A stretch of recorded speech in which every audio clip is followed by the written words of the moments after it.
विधानसभा का मानसून सत्र चालू है और लगातार विधायक जो हैं अपना अपना पक्ष विधानसभा में रख रहे हैं। वासुदेव जो देवदानी हैं स्पीकर, वो लगातार उनकी बातें सुन रही हैं, लेकिन विधानसभा के बाहर का जो हाल है वो कुछ अलग बयान कर रहा है। मेरे साथ कुछ वाइन शॉप जो हैं टेंडर धारक वो खड़े हैं, जिनके ठेके अलॉटमेंट हो गया, रिक्वर कॉन्ट्रैक्टर यूनियन के लोग खड़े हैं, जिनकी कुछ मांगे हैं। मांगे क्या हैं, इनका जो लिखा हुआ है, इसमें लिखा हुआ है कि वर्तमान में तो मदिरा है, वाइन है, वो सबसे ज़्यादा डिपार्टमेंट है रेवेन्यू देने वाला, लेकिन इनकी हालात ये कर दी गई है सरकार द्वारा, डिपार्टमेंट द्वारा, कि अब इनके जो मानक है वो मानक पर पूरा नहीं उतर रहा। ऐसे नियम बना दिए कि गारंटी जो है एक्स्ट्रा दे दी इनको। कोरोना में जो बंद रहे थे ठेके, उनको गारंटी उठ नहीं पाई थी, उस समय की पेनल्टी आज तक इनके पास लागू है।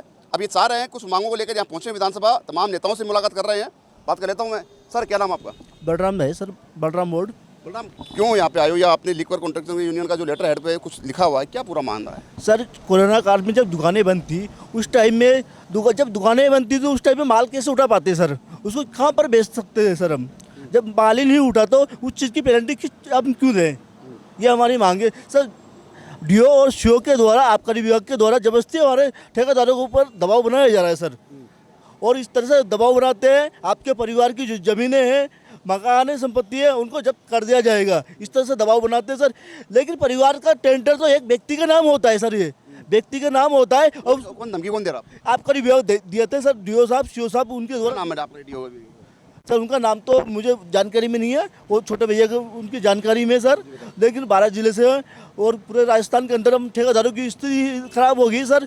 हमारे पास जेल खाने का पैसे भी नहीं बचा सर। इस तरह से हमारे ऊपर दबाव बनाए जा रहे हैं और इतनी पेनल्टियाँ बढ़ा रहे हैं सर। हर साल 10% बढ़ाते हैं लोग। इस माल को हम रखें कहाँ पर? इनका हमारे पास रखने के लिए गोदाम नहीं है हमारे पास, फिर भी जबरदस्ती 10% बढ़ाया जाता है सर। एक चीज़ लिखी है कि पुलिस का हस्तक्षेप ज़्यादा हो गया है, क्या किस प्रकार का हस्तक्षेप? सर, वो जिस तरह से हम माल बेचते हैं, जिस माल बेचते हैं उस तरफ से लोग बैठ के पीते हैं शराब। उस शराब भी गवर्नमेंट की है सर, फिर भी वहाँ से पीते हुए को उठा के ले जाते हैं। अब वो लोग कैसे दुकान में आए हैं हमारे पास? बड़ा सवाल तो ये भी है कि नियम तो बना नहीं है कि आप बैठ के पिलाओगे।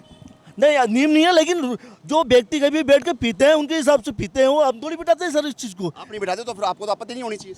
आपत्ति इसलिए है ना सर, वो लोग क्यों कहते हैं हमारे ऊपर दबाव? पुलिस तो अपना काम करेगी। नहीं, वो उनका काम कीजिए सर, कोई दिक्कत आपत्ति नहीं है हम लोगों को। लेकिन वो इस तरह से कहते हैं, आप जो आपका माल है, जो माल को आप, जो माल की गारंटी है, उसको क्या है, वो 10,000 रुपये पर दुकान, वो जो सेक्रेटरी, वो बंदी कहते हैं हमारे, बंदी शराब की मंथली वो उसको मांगे जाते हैं सर। वो एक मिनट सर, आपके पास आऊँगा।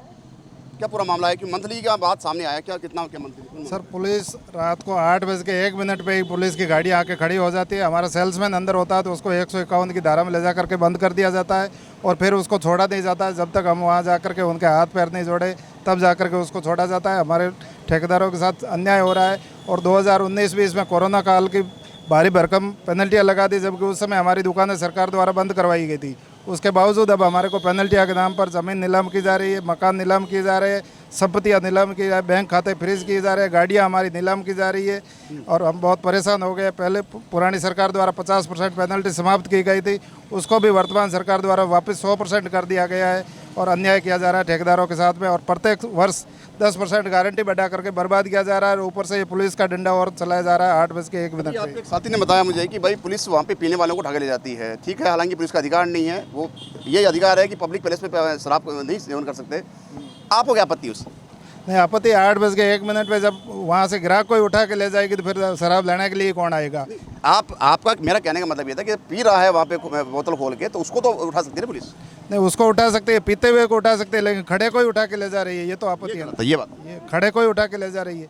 8:01 पे यदि 10 ग्राहक टेबल पे खड़े हैं, काउंटर पे खड़े हैं, तो उनको ही गाड़ी में उठा लेती है। सेल्समैन को गाड़ी में उठा ले जाती है, दुकान खाली पड़ी रहती है, अंदर शटर खुले पड़े रहते हैं, हमारा माल लोग चोरी करके ले जा रहे हैं और हम जाके एप्लीकेशन देते हैं तो हमारी वहाँ सुनवाई नहीं हो रही है। और आबकारी विभाग के अधिकारी सुबह 10 बजते ही कहते हैं गारंटी उठाओ, नहीं तो आपकी जमा राशि जब्त कर दी जाएगी और पूरे साल की पेनल्टी आपसे वसूली जाएगी। परेशान किया जा रहा है। आपने अधिकारियों से मुलाकात की, अपनी समस्या बताई, अपनी पीड़ा बताई? समस्या बताई, वो कह रहे हैं सरकार का जैसा आदेश है वैसा करना पड़ेगा। सरकार कौन? भजनलाल जी? वो भजनलाल जी के ऊपर पूरा सीएम साहब के ऊपर ही डाल रहे हैं कि वो सीएम साहब का जैसा। सवाल तो यहाँ पे ये भी है कि रेवेन्यू देने वाला सबसे बड़ा डिपार्टमेंट है ये। बिल्कुल, आबकारी विभाग सबसे ज़्यादा रेवेन्यू दे रहा है, उसी ठेकेदारों के साथ में सबसे ज़्यादा अनिति की जा रही है। अभी क्या रणनीति रहने वाली है आपकी? हम कह रहे हैं शराब बेचने का समय रात को 11 बजे तक किया जाए, पुलिस का किसी भी प्रकार का वहाँ पे दुकान के पास में एंट्री नहीं दी जाए और हमारी जो बकाया पुरानी उसको समस्त प्रकार की बकाया को समाप्त किया जाए। एक सुझाव ये भी हो सकता है कि जैसे हरियाणा में अहाते बना दिए गए हैं, उत्तराज अहाते दिया जाते हैं, क्या आपको भी अहाते दिया जाना चाहिए? नहीं, बिल्कुल किसी भी प्रकार का फेरबदल हो, लेकिन जनता के और ठेकेदारों के हित में होना चाहिए। लेकिन एक सवाल मैं अंतिम सवाल आपसे ये पूछूंगा कि वाइन शॉप लगभग जो भी हैं उनके पास में एक जगह होती है, वहाँ पे वो अवेलेबल कराते हैं वाइन शॉप वाले, जो भी गैर कानूनी है वहाँ पे पब्लिक पीती है, बैठती है, अपराध भी बढ़ रहा है, तो कहीं पुलिस लगाम लगाती है, लेकिन आप जैसे आपत्ति कर रहे हो तो वैसे भी पुलिस भी अपना काम तो करेगी। नहीं, पुलिस अपना काम करे, हमें कोई आपत्ति नहीं है, लेकिन पुलिस जो ग्राहक खड़ा है उसको उठा ले जा रही है, ये गलत है। बाकी कोई रोड पे दारू पी के पड़ा है उसको उठाई पुलिस, हमें कोई दिक्कत नहीं है। हमारे स्टाफ को ले जा रही है, हमारे लोगों को, जो गाड़ी के ड्राइवर को ले जा रही है, ये गलत हो रहा है। हमारी गाड़ियाँ उठा ले जा रही है, ये इस तरह से। अभी हाल फिलहाल आप यहाँ पे खड़े हैं, किन किन नेताओं से मुलाकात करी, क्या क्या आपने प्लानिंग कर रखी है अभी आगे? हम सभी 200 विधायकों से और मंत्रियों से मिलेंगे, हमारी समस्या बताएंगे और यदि हमारी समस्या का समाधान नहीं किया गया तो हम विधानसभा का घेराव करेंगे। कब तक?